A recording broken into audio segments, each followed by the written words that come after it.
Alright. Shalom, Yasharala. Before you go into this lesson, we give our honor and our glory and our praises to Yahweh, Sokal, Halaliam, Yahweh, Bahasham, Yahweh Shai, Bahasham, Makakodash. We give the honor to the apostles and prophets and elders of JMS Camp, to us great millstone for the bring forth the 100% should have been currently edified under.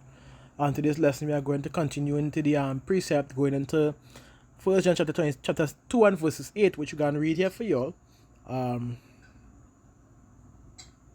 Because we know we're not to miss out any precept that might sound somewhat shady for new heirs or newcomers that are now watching the videos.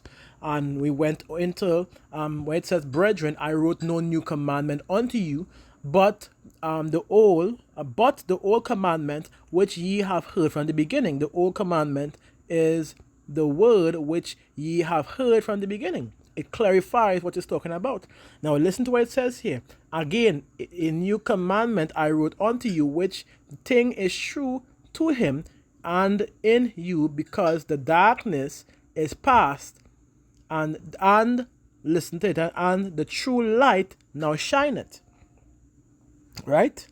So I want to deal with that particular new commandment. So like I'll cross-reference to get the understanding of it. When you go into new, I think in new, it tells you right here, where it says John chapter 13 and verse 34, "A new commandment I give unto you, that ye love one another as I have loved you, that ye also love one another," right? And in verse 15, it gives you the same thing. "And this is my commandment, that ye love one another as I have also loved you." Now, I know many people will read this verbatim and not trying to get to the bottom of the understanding of it, because you have to understand that Yahweh Shai didn't speak away of the scriptures, away from the words of Yahweh Shem Shai. What he was given was the words of Yahweh Shem Shai himself, which is the law, statutes, and commandments to fulfill, right? And he showed that through his works. So, with that now, as we in here, dealing with loving one another, let's grab which we did already, but like go into it again. This might be a longer video. Romans chapter 13 and verse 8. So like for the overly speaking, I'm gonna take my time. It says, "Owe no man anything but to love one another, for he that loveth another had fulfilled the law." And verses 9, it tells you, it says, "For first," and this is, I want to put this out there, this is the requirements. He is telling you the requirements here. It says, for this thou shalt not commit adultery, thou shalt not kill, thou shalt not steal, thou shalt not bear false witness, thou shalt not covet, and if there be any other commandment, it is briefly comprehended in this saying, namely, thou shalt love thy neighbor as thyself." You see that? So it's telling you what that love one another means. Or in other understanding, love thy neighbor as thyself means. It goes back into what? The old still. It directs you back into the old commandments. But let's go even further. Let's get another precept, right? Let me read verse 10. It says, "Love worketh no ill to his neighbor, therefore love is the fulfilling of the law." Understand? Which goes back, like I said, to keeping his laws, walking in his ways, or walking in the spirit. Right? When you go into, let me go into which I'm going to Psalm chapter 19 and verses 7. I think it says, right, so like, yeah, not think, Tawada, it is correct. The law is perfect. The law of Yahweh is perfect, converting the soul. It says the testimony of Yahweh is sure, making wise the simple. See? And when you even go into, I believe it's John chapter 6 and verse 63, it says, "The words which I say unto you, they are spirit and they are life." Showing you that in order for you to walk in that spirit, you must be obedient unto Yahweh Shem Shai, walking in his ways, which is the law, statutes, and commandments was given unto the children of Israel, which is us. So this is the part, and this is the part that you want to be, how to put it? let me say it in the right way. Walking in the flesh is the way you would want to be. Walking of the walking of the flesh is not the way you want to be, Salakia. But walking of the spirit is the way you would want to be. Salakia for that slip of the tongue. Let's continue, right? So when you go into Galatians, I just want to touch on a few to give understanding of that loving one another is referring to. And you see it carries you back to what? The old commandments. Like keep going. Like going to Galatians chapter 5 and verses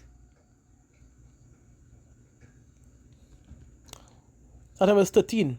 It says, "For brethren, ye have been called unto liberty, only," it says, "only use not liberty for an occasion to the flesh." It says, but by love serve but by love serve one another.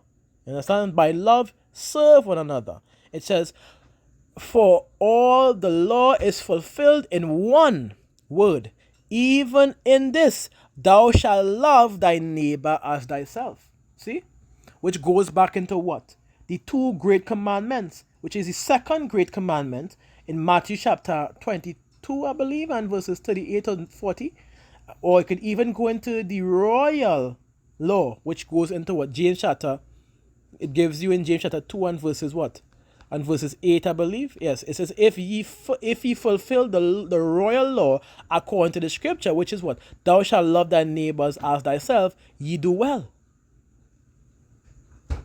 But if ye have respect to persons, ye commit sin, and are convinced of the law as a transgressor. So, you see what the royal law is? In understanding, love thy neighbor as thyself, which we already give understanding as to what that is referring to, where it goes back to, keeping of the laws, statutes, and commandments of Yahweh Shem Yahushai, walking in the right path, being an example, and pulling up people when they are going away and when they are in error.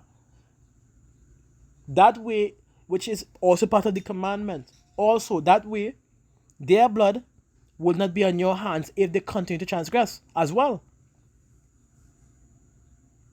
So let me continue reading. Let me go back into Galatians chapter 5, Salakia, and verses 14, I believe yours on. Let me go back into it. No, 15, Salakia. It says, "But if ye bite and devour one another, take heed that ye be not consumed or one of another." It says, listen to this point. I want you to pay clear attention to how this is going to direct you back into the old laws according to scripture. It says, "This I say then." Yeah. It says, yeah. "This I say then, walk in the spirit." See? "Walk in the spirit, and ye shall not fulfill the lust of the flesh." It's telling you to walk in that spirit. What is that spirit? Walking in the ways of Yahweh Shem Yahushai. Those laws, statutes, and commandments that He gave unto us. Of course, on this side we have mercy. For those that we cannot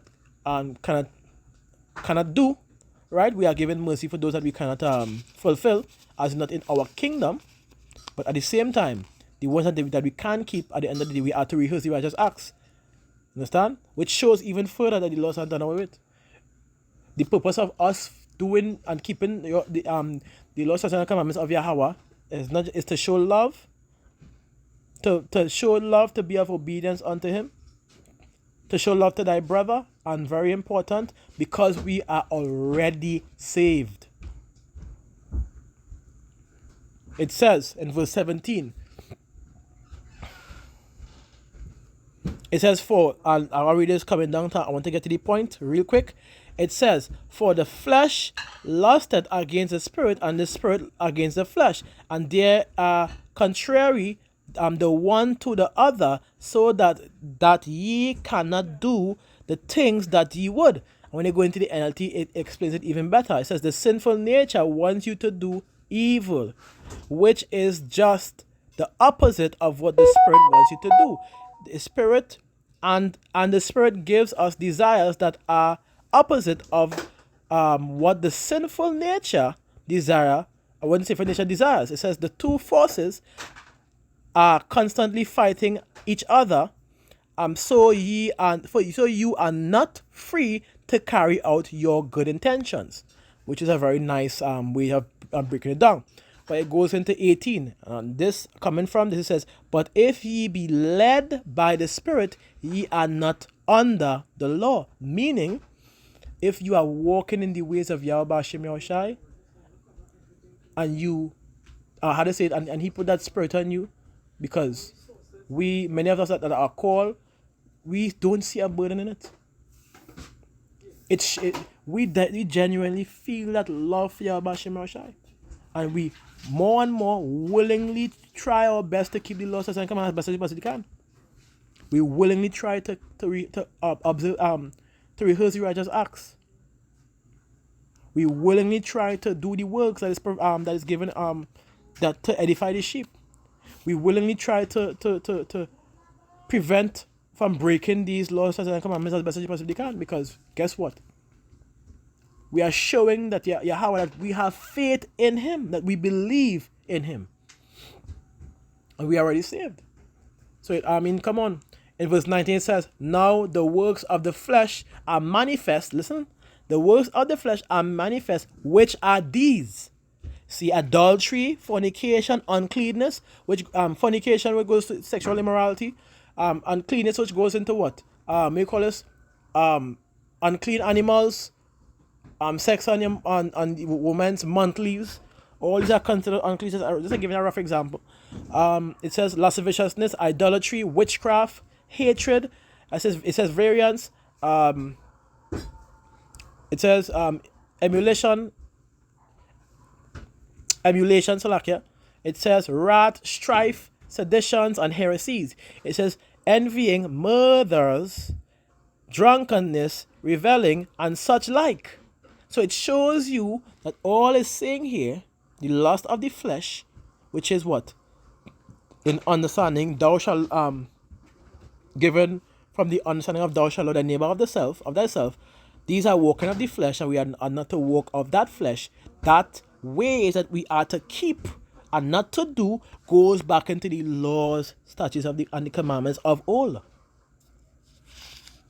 There's no disputing that. It's blatant. It's blatant in our face. And guess what that carries you back to? All this what you're seeing here, the adultery and so on and so forth, carries you back to what? When you go into Exodus chapter 20,